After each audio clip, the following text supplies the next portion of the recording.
Electrical engineer हूँ और आपको पता है कि मैं टेक्निकल वीडियोस वगैरह बनाता हूँ। तो आज मैं हूँ हाला ग्रिड स्टेशन में 220 केवी का ग्रिड स्टेशन है और हैदराबाद का।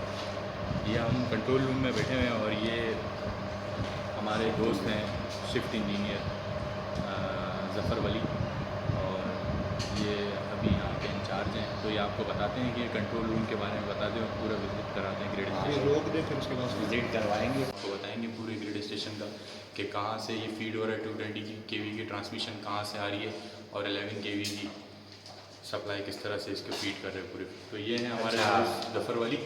तो ये आपको बताते हैं कि पूरे ग्रिड स्टेशन के बारे में। अच्छा, ये हमारा ग्रिड स्टेशन है 220 केवी हैदराबाद।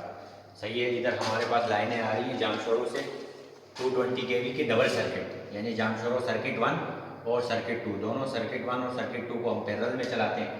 ये हमारे पास उसके पैनल्स हैं D2Q1, ये हमारे पास D2 हमारे पास सर्किट 2 है, Q1 का मतलब सर्किट 1 है। ठीक है। अब इसके सबसे पहले हमारे पास रिले लगी होती है, डिस्टेंस रिले सेल वालों की, ये 421 प्रोटेक्शन रिले डिस्टेंस रिले। सही है। उसके बाद हमने ये रिले लगाई है, ओवर करंट है। ठीक है। उसके ये ऑक्सिलरी कॉन्टैक्ट्स हैं, रेड फेस, येलो फेस और ब्लू फेस। ठीक है। इस तरह हमारे पास है इसका पैनल 2। सही है। बैकअप पैनल पे रखते हैं, यानी ये रिले ऑपरेट नहीं कर पाएगी तो इसका बैकअप पे ये रिले ऑपरेट कर जाएगी। ठीक है। लेकिन टाइम दोनों का बिल्कुल सेम होता है। अगर ये रिले पहले सिग्नल भेजेगी ब्रेकर को ऑन करने के लिए या ऑफ करने के लिए, या ये भेजेगी, दोनों में से सबसे पहले ये भेजती है। ये भेज के अगर इसने ट्रिप करा दिया सर्किट ब्रेकर को तो ये रिले खामोश रहेगी। अच्छा ज़फ़र, आप ये बताइएगा कि हमारे व्यूवर्स जो हैं, कुछ ऐसे भी व्यूवर्स हैं जो अभी इंजीनियरिंग कर रहे हैं। हाँ। तो आप बताएं कि डिफरेंशियल रिले जो है इसका पर्पस क्या होता है, हम क्यों यूज़ करते हैं ग्रिड? सबसे पहले जो है ना डिफरेंशियल इस्तेमाल होती है, वो होती है प्रोटेक्शन ऑफ ट्रांसफॉर्मर्स के लिए। सही है। लेकिन ये हमारे पास है डिस्टेंस रिले। डिस्टेंस रिले का दूसरा नाम इम्पिडेंस रिले भी है। इम्पिडेंस रिले ये काम करती है, अंडर इम्पिडेंस रिले भी कहते हैं। अंडर इम्पिडेंस का मतलब है जब आपके पास करंट हाई हो जाएगा, Z=V/I के फॉर्मूले से करंट बढ़ जाएगा तो इम्पिडेंस कम हो जाएगी। इम्पिडेंस कम हो जाएगी तो ये हम जोन्स के हिसाब से देखेंगे कि जोन 1 है, जोन 2 है, जोन 3, उसी हिसाब से सर्किट ब्रेकर को सिग्नल भेजेगी, ट्रिपिंग सिग्नल। डिस्टेंस पे काम करती है ये हमेशा। ठीक है। इसके बाद इसकी बैकअप पे ओवर करंट रिले लगी हुई है। अगर ये ना करे तो 700 मिली सेकेंड बाद टाइम होता है इसका। ठीक है। 700 मिली सेकेंड बाद ये रिले ब्रेकर को ट्रिप करा देगी। जब तक 700 मिली सेकेंड तक ये चलेगी। 700 मिली सेकेंड में सबसे पहला ये जोन 1 होता है, जो 0 मिली सेकेंड पे सर्किट ब्रेकर को सिग्नल भेजेगी ट्रिप करने की। वो पूरा नहीं हो सका तो 300 मिली सेकेंड या 350 मिली सेकेंड बाद दूसरा ट्राई दे देगी जोन 2 पे। ठीक है। इस तरह जोन 3 पे, अगर जोन 3 ये सब ऑपरेट होने के बाद 700 मिली सेकेंड बाद ओवर करंट रिले ऑपरेट कर गए सर्किट ब्रेकर। 700 मिली सेकंड बाद ये भी ना ट्रिप करे, फिर ये भी ना, अगर ट्रिप ये भी ट्रिप नहीं कर पाया तो इसके बाद जो ब्रेकर के इनफीड जितने भी आ रहे हैं ना सर्किट ब्रेकर के इनफीड जितने भी रिलेज आ रही है वो सब इस पे आके ट्रिपिंग करा देंगे। ठीक है। अच्छा, अभी जो रिसेंटली एक ब्लैकआउट हो गया था कुछ दिन पहले ना, तो ब्लैकआउट का अंडर फ्रीक्वेंसी रिलेज यूज़ होती है। हाँ, अभी आपको मैं बता रहा हूँ कि अंडर फ्रीक्वेंसी रिले हमारे पास यहाँ 4 सर्किट्स में लगी हुई है। अंडर फ्रीक्वेंसी रिले हम इस वजह से नहीं लगाते क्योंकि डिस्ट्रीब्यूशन साइड पे लोड की फ्लक्चुएशन ज़्यादा हो जाती है। लोड की फ्लक्चुएशन ज़्यादा होने से फ्रीक्वेंसी ऊपर नीचे हो जाती है तो वो सर्किट जल्दी ट्रिप हो जाते हैं। इसीलिए हमने उसको ऑफ किया हुआ है, क्योंकि लोड की वेरिएशन ज़्यादा होने टाइम डोमेन रिले भी यूज़ होती है। टाइम डोमेन, ये सारी टाइम डोमेन है। अच्छा। हाँ। ठीक है। अब ये डिजिटल रिले सेल वालों की।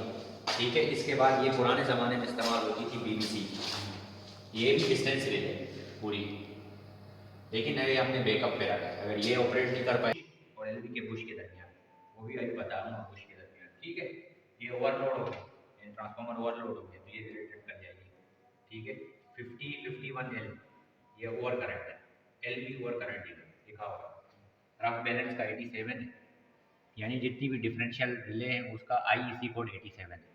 डिफरेंशियल का डिस्टेंस का 21, ओवर करंट का 51, 50 या 51 होता है। ये हमारे पास हो गया। अच्छा, ये T3 के बैकअप है। अच्छा, ये ट्रांसफार्मर 3। ये ट्रांसफार्मर 3 के पूरा पैनल है, चार पैनल होंगे इसके। ठीक है। ये हमारे पास ब्रेकर फेलियर प्रोटेक्शन है, यानी ब्रेकर फेल हो गया वो रिले को ट्रिप नहीं हो, ये रिले ने सिग्नल भेज दिया लेकिन ब्रेकर ट्रिप नहीं हुआ किसी वजह से, यानी ब्रेकर की डीसी फेल हो गई किसी भी वजह से, तो वो क्या कर देगी अगला ये ब्रेकर फेलियर प्रोटेक्शन ये रिले जो है ना ये सिग्नल भेज देगी कि भाई जितनी भी इस सर्किट ब्रेकर के थ्रू लाइनें आ रही हैं उन सबको काटो ताकि ये हमारा प्रोटेक्शन हो जाए, क्योंकि जो है ना फॉल्ट ट्रेवल नहीं कर पाएगा सिग्नल। ये टंडो वाला यार 132 अभी ये हो गया हाँ, ये हमारे पास 132 के 8 सर्किट्स हैं। सबसे पहले टंडो वाला है का डिस्टेंस रिले, ठीक है। उसके बाद हमेशा लाइन पे 2 ही रिले लगती है, एक ये लगती है डिस्टेंस रिले और दूसरा ओवर करंट, बस ओवर करंट। ये इसके डीसी सुपरवाइजर रिले है। ये देखती है कि यार कहीं पे डीसी आ रही नहीं आ रही है, सर्किट ब्रेकर की हेल्दी बता रहे हैं, रिले की डीसी बता रहे हैं, साथ सबकी हेल्दीनेस बताएंगे। ये ट्रिपिंग रिले सही है। अब ये सिग्नल भेजती है इसको, ये भेजती है सर्किट ब्रेकर को, क्योंकि इसके कॉन्टेक्ट मतलब कम सेंसिटिव होते हैं, तो ये डायरेक्ट सर्किट ब्रेकर को ट्रिप नहीं कर पाती। ये इसको करते हैं, इसके ये लाल बत्ती नीचे वेजेस गिर जाएंगे, जैसे ये वेज गिरा है, ये देखो ये इसका मतलब है इसका सी फेज यानी मिडिल वाला फेज इसका गिर चुका है, यानी इसमें आर वाई बी है ना, वाई वाला फेज इसका उसको डीसी नहीं मिलती। तो ये जब भी सर्किट ट्रिप होता है ये नीचे लाल गिर जाती है पट्टी, इसी से हम इंडिकेशन लिखते हैं कि रेड फेज है, ब्लू फेज है या येलो फेज है। तो गाइस ये था ये हमारा है T4 132/11 इसकी प्रोटेक्शन है। इसमें हमारे पास क्या लगता है, डिफरेंशियल है, ठीक है, और ओवर करंट मेन बकल से 132 को कन्वर्ट करता है 11 वो भी मैं देखूँ। ऑयल टेम्परेचर ज़्यादा हो गया तो ये रिले ट्रिप कर जाएगी, बकॉल है, बकल से रिले मेन डिफरेंशियल को ट्रिप करेगी। वाइंडिंग टेम्परेचर बता रही है, वो बता रहा हूँ वाइंडिंग, ये वेजिस ही सर्किट ब्रेकर को सिग्नल भेजती है, ये इसको भेजेगी पहले, ये सर्किट ब्रेकर को सिग्नल भेजेगी भाई ट्रिप हो जाओ। ये वन मीरपुर खास जा रही है हमारी लाइन, ठीक है, यहाँ से 132 की, ये टंडो जाम मीरपुर खास, हालांकि इधर ही है जो 45 किलोमीटर है, पता नहीं। ये बस कपलर है, दोनों बसेस को आपस में कपल करना, वो भी मैं सर्किट के थ्रू बताऊँगा। मटियारी है, मटियारी हमें देता है यानी इन भी करते हैं, यानी वो उससे हम सप्लाई देते हैं, मटियारी देते भी, मटियारी को हम इन भी करते हैं आउट भी करते हैं। राजपुताना भी इन भी करता है आउट भी करता है, राजपुताना का अपना वो है वहाँ पे, राजपुताना इधर ही नहीं हैदराबाद। ये T5 आ गया, इसकी over current unfold over current, ठीक है, और हर फेस पे लगी हुई है, हर फेस पे नहीं लगती, इधर देखो ये प्राइमरी साइड पर है या सेकेंडरी साइड? इसका एक ही पैनल होता है। अच्छा 132 में डबल पैनल होता ही नहीं। अच्छा। ये 132 के NTPS वो जो जहाँ थे TM खान रोड वाले वहाँ जा रही है, और ये बुलेली जा रही है, सही है, ये आ गया। अच्छा आप अभी हमारे जो व्यूअर्स हैं इनको बस बार स्कीम का ही बताएं। हाँ चाहिए हमारे पास, इधर ले आओ, उसको दिखा दे जरा। ये सिंगल लाइन डायग्राम, ये सिंगल लाइन डायग्राम है, ठीक है, और ये हमारी डबल बस बार है। अच्छा डबल बस बार सिंगल ब्रेकर स्कीम, आप ठीक है। ये भी बताएंगे हाँ। डबल बस बार और सिंगल ब्रेकर। हाँ देखो हमारे पास एक होता है सिंगल ब्रेकर, डबल बस बार सिंगल ब्रेकर, और डबल बस बार डबल ब्रेकर, तो तीसरी है 1.5।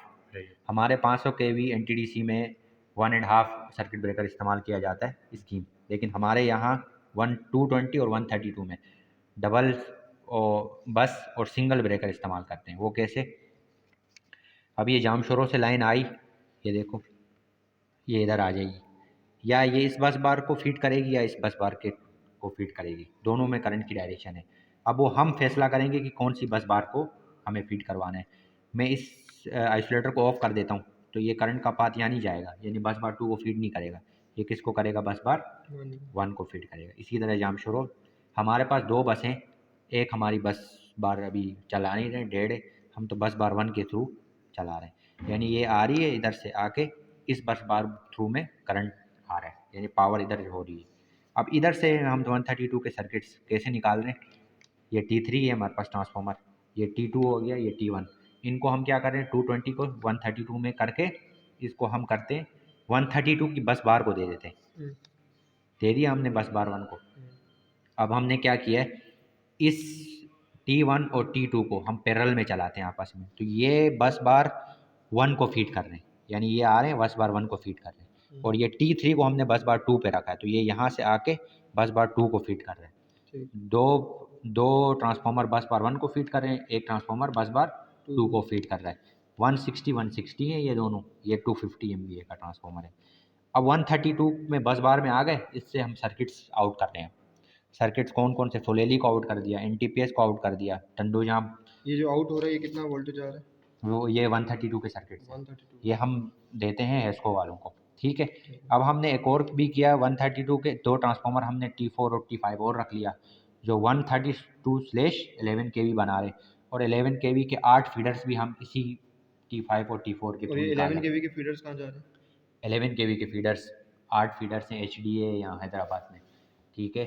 उसके बाद हमारे पास है राजपूत वो वालों जो का। पूरा हैदराबाद का जो पूरा सिस्टम हाँ, डिस्ट्रीब्यूशन मियानी सिस्टम फॉरेस्ट हो गया, है, ये वो 11 केवी के भी मैं बताया, बस सही है। रूम का सारा बताया। ये हम 220 केवी के स्विच यार्ड में मौजूद है। ये आप अगर पीछे देख रहे हैं तो ये 220 की ट्रांसमिशन लाइन आ रही है, और ये यहाँ से टर्मिनेट होकर ये हमारे सामने पावर ट्रांसफार्मर मौजूद है। आगे आपको डिटेल में ज़फ़र पूरा समझाएंगे कि किस तरह से पूरा ओवरऑल सिस्टम इस और जी ज़फ़र अच्छा, आप हमारे बताएं। पास जो है ना NTDC का जो है मैक्सिमम वोल्टेज 765 है, लेकिन वो हुआ नहीं है अभी। लेकिन हमारे पास जो है 500 केवी के हमारे पास ग्रिड स्टेशन है, 14 ग्रिड स्टेशन 500 केवी के, ठीक है। और 220 के मेरे ख्याल में कोई 26-27 हैं। अब ये 220 की लाइन आ रही है जामशोरो सर्किट 1, जो जामशोरो हमें सर्किट इन कर रहा है, यानी हम 220 की लाइन जामशोरो से ले रहे हैं, सप्लाई जामशोरो से इधर आ रही है। ये जामशोरो की लाइन है, ये देखो 3 फेज नज़र आ रहे, रेड, येलो और ब्लू, ठीक है, तीनों फेज नज़र आ रहे। इधर ये देखो, इधर आ जाओ, इधर और इधर आ जाओ। अब देखो, अब ये हमारे पास बे बनी हुई है, इसको बोलते हैं बे, लाइन बे, ठीक है। सबसे पहले जामशोरो का रेड, ये ब्लू फेज आया, ठीक है। इस ट्रांसमिशन जोन के ऊपर देखो, ये जो तार जा रही है देखो टावर के, ठीक है। इसके बाद येलो फेज ये रहा, ये देखो इसकी लाइन आके इस बे पे गिर रही है, ठीक है। इसके बाद वाई फेज देखो, ब्लू फेज RYB, ये सर्किट 1 जामशोरो से आ गया, ठीक है। इसी तरह सर्किट 2 भी जामशोरो से ही आ रहा है। ये देखो, ये है ना टावर, टावर के डबल साइड पे देखो, ये सर्किट 2 हो गया Jamshoro circuit 2, 1 2 3 RYB, yellow phase blue phase, ठीक है। तीनों डबल सर्किट के 3 फेज और दूसरे सर्किट के 3 फेज, तीनों आ गए जामशोरो से, इन हो गए। इन कहाँ पे होंगे? बस बार पे होंगे, मैंने कहा था ना बस बार और इसके दरमियान आती है, ठीक है। अच्छा हाँ, वो जो आप डबल बस बार का बता रहे थे। हमारे पास डबल बस बार है। अब ये देखो, ये लाइन आई, ठीक है, इस थ्रू के थ्रू ये इसमें गिर जाएगी, ये देखो ऊपर, ठीक है। अब इसके बाद आ जाओ, इसका ये मैं बता दूँ कि कोने में क्या क्या है। तो पहले जो है वो लगा हुआ है, इसको कहते हैं जेनरी, ठीक है। सिर्फ एक फेज का दिखा रहा हूँ, तीनों फेज का बिल्कुल।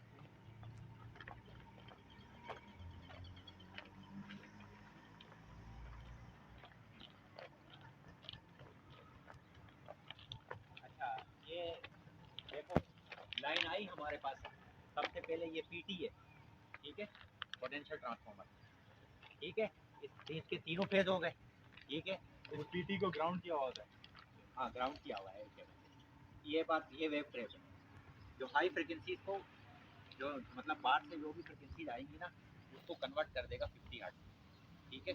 यानी ये समझ ले एक लो पास फिल्टर है, हाई फ्रिक्वेंसी को आउट कर वो करता है और लो फ्रिक्वेंसी को पास करता है। इसके बाद ये आइसोलेटर है, ठीक है, सर्किट को आइसोलेट करेगा, ठीक है। उसके बाद CT है, ठीक है। CT के बाद हमारे पास ये करंट ट्रांसफार्मर, ये CT करंट ट्रांसफार्मर, ठीक है। इसका क्या पर्पस होता है? इसका पर्पस होता है हाई वोल्टेज पे हम अपने तमाम प्रोटेक्शन जो है ना इक्विपमेंट्स को हम डायरेक्ट हाई वोल्टेज से कनेक्ट नहीं कर सकते। जैसे रिलेज हो गई, उनको हम क्या कर सकते हैं, या 5 एम्पेयर करंट दे सकते हैं या 1 एम्पेयर दे सकते हैं, तो हम इस PT के थ्रू ले जाते हैं, और PT के थ्रू हम प्रोटेक्शन इक्विपमेंट को प्रोटेक्ट करते हैं। जैसे डिस्टेंस रिले को दो चीज़ें चाहिए होती है, करंट और वोल्टेज। क्यों? क्योंकि V is equal to I R का फॉर्मूला लगता है, Z is equal to V upon I. V भी चाहिए और I भी चाहिए। अच्छा, ये किस रेटिंग की सीटी लगी हुई है? ये हमारे पास है 1600/1 एम्पेयर, अच्छा, 1600/1 एम्पेयर, यानी 1600 प्राइमरी पे करंट होगा तो 1 एम्पेयर आउटपुट पे सेकेंडरी पे। ठीक है, ये बेसिकली प्रोटेक्शन और मीटरिंग के लिए लगाई जाती प्रोटेक्शन और मीटरिंग दोनों के लिए लगाई जाती है। अब हमारे पास मीटरिंग भी हो रही है। ठीक है, इसके बाद ये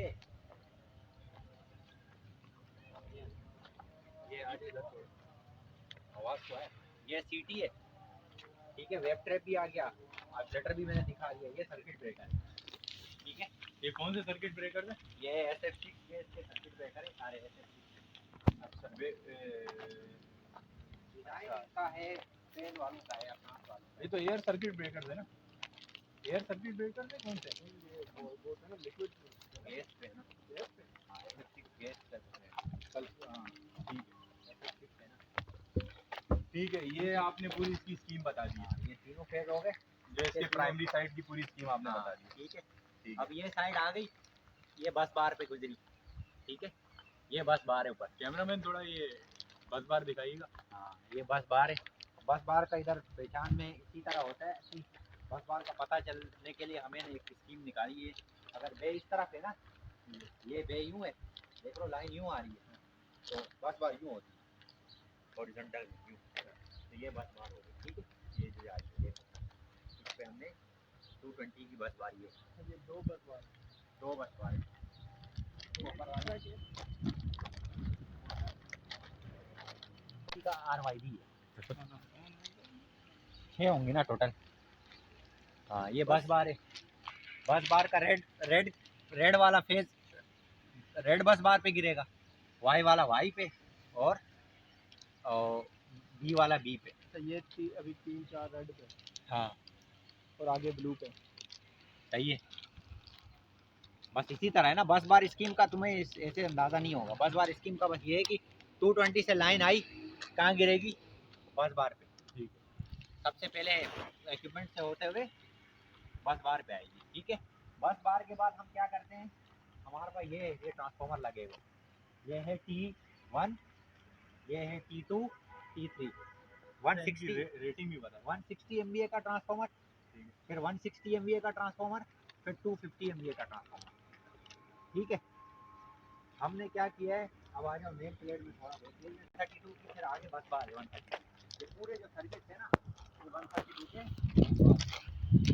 अच्छा अब ये ट्रांसफार्मर आ गया। अच्छा, तो ये ट्रांसफार्मर का बता दो पर अभी इसका देख। अच्छा, ये 160 MVA का ट्रांसफार्मर है। और जफर आपको बताएंगे कि इसकी और चीज़ें, जो जितने भी इक्विपमेंट्स हैं इसके, उसके बारे में आपको बता दें। अच्छा, ये हमारे पास 160 MVA का एक ट्रांसफार्मर है। ठीक है, T1 दो 160 के, एक 250 का। ठीक है, ये आ गई हमारी बस बार से। ठीक है, ये इसकी प्राइमरी साइड है। ठीक है, HV कहते हैं, HV साइड है ये, यानी 220 की साइड HV हो गई और ये LV साइड हो गई 130। पावर ट्रांसफार्मर एल्स्टम वालों का पावर ट्रांसफार्मर। उसके बाद ये हमारे पास इसका भी सबको पता है HV पुशिंग। अच्छा, ये हमारे पास रिले जो लगी होती है ना, ये कनेक्शन इनकी यहाँ से होती है। वो मेन डिफरेंशियल होती है, मेन डिफरेंशियल वो होती है इस पुश और इस पुश के दरमियान, HV पुश और LV पुश के दरमियान। ठीक है, इसकी वायर। ठीक है, और ये जो ऊपर नजर आ रहा है वो आपको गोल गोल। ठीक है, ये नीचे तक देखो, ये हमारे पास पुश थी, ये भी, और ये नीचे ये थी अंदर ऑयल भी। ठीक है, हर पुश पे एक HV लगा हुआ, इधर से इधर तक मेन डिफरेंशियल आ गई। ठीक है, और रफ बैलेंस होती है ये वाला सर्किट ब्रेकर से जाकर ये सर्किट ब्रेकर, दोनों के दरमियान जो प्रोटेक्शन करती है वो रफ बैलेंस रिले करती है। ठीक है, इसके बाद ये सिस्टम होता है, ये लिखा हुआ है सिस्टम में ट्रांसफार्मर का 420 साइड 132 मैक्सिमम HV वोल्टेज 420 है। ये निकालते कैसे हैं, V is equal to VI के फॉर्मूले से निकालो, ठीक है। करंट हमारे पास आ जाएगा, वोल्टेज 220 है और पावर कितनी है 160, दोनों को डिवाइड कर दोगे तो 420 आ जाएगा और आउटपुट पे ये 700 एम्पेयर है, ठीक है। ये तो इसका फॉर्मूले में बना है। आ जाओ, ये टेप चेंज है, ये अभी हमारा टेप है, टेप नंबर 12 पे। अच्छा, ये ऑयल फील्ड है या फिर क्या नाम है, वैक्यूम है? ऑयल फील्ड है, ऑयल फील्ड। हाँ। और ये इसकी नेम प्लेट है, MR वालों का? MR हमेशा NTDC MR वालों की इस्तेमाल करती है, ठीक है। ये इसके वोल्टेजेस हैं कि टैप नंबर 3 में क्या वोल्टेज देगा। अच्छा, टोटल कितनी टैपिंग है इसकी? ये हमारे पास 27 टेप्स है, ठीक है। और ये 14 नंबर टेप को हम प्रिंसिपल टेप कहते हैं, जहाँ पे वोल्टेज 220 होंगे और 132 होंगे।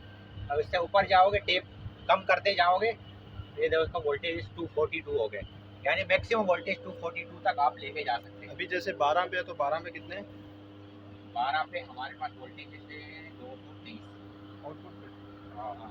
अच्छा, इन ब्रीफ आप हमारे व्यूअर्स जो इंजीनियर्स हैं, यंग इंजीनियर्स, उनको ब्रीफली आप बताओ जो पावर ट्रांसफार्मर है, जो भाई ब्रीफली इक्विपमेंट कौन कौन से होते हैं? ब्रीफली ये होते हैं, अपने पास टेप चेंजर आ गया, ठीक है। इसके बाद हमारे पास रेडिएटर है, ये पंखे लगे हुए हैं, जो ऑयल की जो है ना वो होती है सर्कुलेशन। अच्छा, टाइप ऑफ कूलिंग भी बताएं। हाँ, कि टाइप कितने टाइप्स की होती है? अभी इस पावर ट्रांसफार्मर पे कितने टाइप्स की कूलिंग है? हमारे पास ये जो है ना वो है ऑन एन है, ठीक है। ऑन एफ है, ऑन एफ हमने फैन ऑन किए हुए, ठीक है। नेचुरल वाइज ऑयल तो अंदर कूलिंग हो रही है, ठीक है। इसके बाद ये फैन ऑन करते हैं हम टेम्परेचर के हिसाब से, तो ठीक है, एयर फोर्स करते हैं, यानी हम उसको ठंडा करने के लिए पंखे लगाते हैं, ठीक है। अच्छा, ये टोटल कितने फैंस लगे हुए हैं? टोटल हमारे पास 12 फैन, 12 फैंस। हाँ। वो इसी हिसाब से बताते हैं, टेम्परेचर में अलग अलग करते हैं। और ये ऑटोमेटिकली ऑटोमेटिकली स्टार्ट होते हैं टेम्परेचर के हिसाब से, लेकिन इस पे ऑटोमेटिक नहीं है, इधर हम आके ऑन करके फिर जाते हैं। इसके ऑक्सिलरी पॉइंट्स कहाँ पर है इस पावर ट्रांसफार्मर में?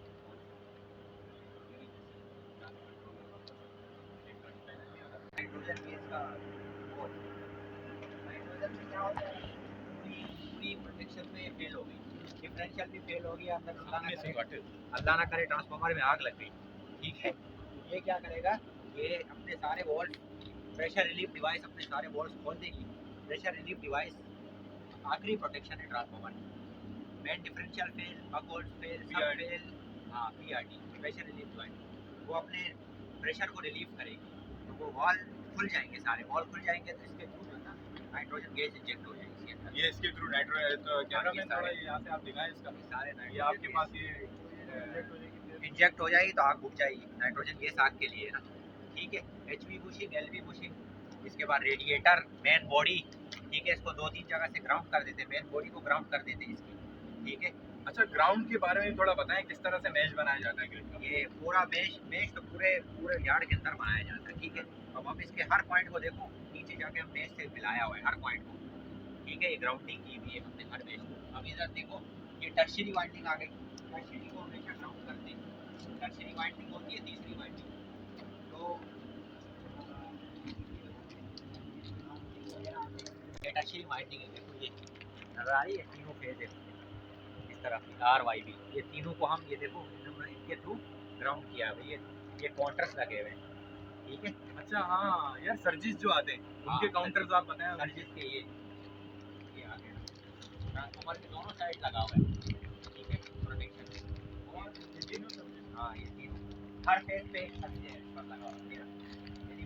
अभी जो इसकी वैल्यू है वो बताएं, कितने सर्जिस ये बेयर कर सकता है, ये जो काउंटर होता है? काउंटर ये कर देता है मैक्सिमम 25। हाँ। और इसका लाइटनिंग अरेस्टर का है? यही तो है लाइटिंग सिस्टम। नहीं, ऊपर यही लगा हुआ है हाँ लाइटिंग। हाँ, ये लाइटिंग भी कहते हैं इसको, सर्च भी कहते हैं। ये हमारे पास शिफ्ट इंचार्ज हैं यहाँ के इस ग्रिड स्टेशन के, रोशन साहब। ये आपको और बताएंगे कि यहाँ पर कौन सी 220 की ट्रांसमिशन लाइन कहाँ से आ रही है और किस तरह से ओवरऑल सिस्टम चल रहा है। जी, हमारे पास जो ना 2 सर्किट आ रहे हैं, एक सर्किट 1 और सर्किट 2 जम फ्लो से दोनों लाइनें आती हैं। अच्छा, फिर उसके बाद जो LV साइड होते हैं 132 kV की, यहाँ से तकरीबन 18 सर्किट निकलते हैं, कुछ जिसमें 8 या 10 इन और आउट होते हैं, बकाया सिर्फ वन साइड से आते हैं। अच्छा। और तकरीबन यहाँ से 550 500 मेगावाट एक्सपोर्ट करते हैं। अच्छा, तो ये इसका जो ओवरऑल एरिया है ग्रिड स्टेशन का, जी तकरीबन 8 डिस्ट्रिक्ट इसमें नहीं ये पूरा जो एरिया है ये कितना है इस ग्रिड स्टेशन का? तकरीबन 350 एकड़ तो होगा। 350 एकड़? नहीं 350 एकड़ इस ग्रिड स्टेशन जी जी 3.5 3.5 एकड़ नहीं नहीं, साढ़े तीन सौ नहीं 3.5 एकड़ 3.5 एकड़ एकड़ नहीं होगा, ज़्यादा होगा। नहीं 1 एकड़ तो थोड़ा होगा। 3.5 1 एकड़ में 44,000 स्क्वायर फुट होता है। 40 स्टेशन बना रहे हैं वो 2 एकड़ का बचा है 132 केवी का। वो सिर्फ यार्ड होगा। नहीं ओवरऑल पूरा ग्रिड स्टेशन इसमें कंट्रोल रूम भी आ जाता है, फिर 11 केवी का जो रूम है वो भी आ जाता है, और पावर ट्रांसफार्मर की जो अभी जो हमारा जो पटियाला जो ग्रिड बनाया ना ये जो HVDC का वो 450 एकड़ हाँ मेरे सामने की बाइक बताया है। ना। 450 एकड़ मेरे सामने की बाइक है और तकरीबन 1 एकड़ 40 लाख रुपए का एक एकड़ है। 500 एकड़ है। और आपको इसकी कॉस्ट की पता है? फिर ये मेंटेनेंस क्या कॉस्ट होती है? तो गाइज ये था हमारा हाला का ग्रिड स्टेशन जिसमें हमने आपको कंट्रोल पैनल के बारे में बताया, वहाँ पर जो प्रोटेक्शन यूज़ होती है, डिस्टेंस, ओवर करंट रिले और डिफरेंशियल प्रोटेक्शन के बारे में बताया, और हमने आपको पीछे 220 की जो ट्रांसमिशन लाइन आ रही है किस तरह से पावर ट्रांसफार्मर के होते हैं, क्या क्या प्रोटेक्शन, कौन कौन से ब्रेकर्स हैं, क्या है CT और PT के बारे में बताया। तो आज की वीडियो हमारी यहाँ तक ही। अगर हमारी वीडियो आपको अच्छी लगी तो काइंडली मेरा चैनल सब्सक्राइब कर लें। आगे मैं आपको इंशाल्लाह हमारा विज़िट है CRP का, तो उसके फ़ैट के लिए मुझे जाना है, तो वहाँ का भी इंशाल्लाह मैं पूरा आपको समझाऊंगा किस तरह से फ़ैट होता है, क्या होता है। तो अल्लाह हाफ़िज़।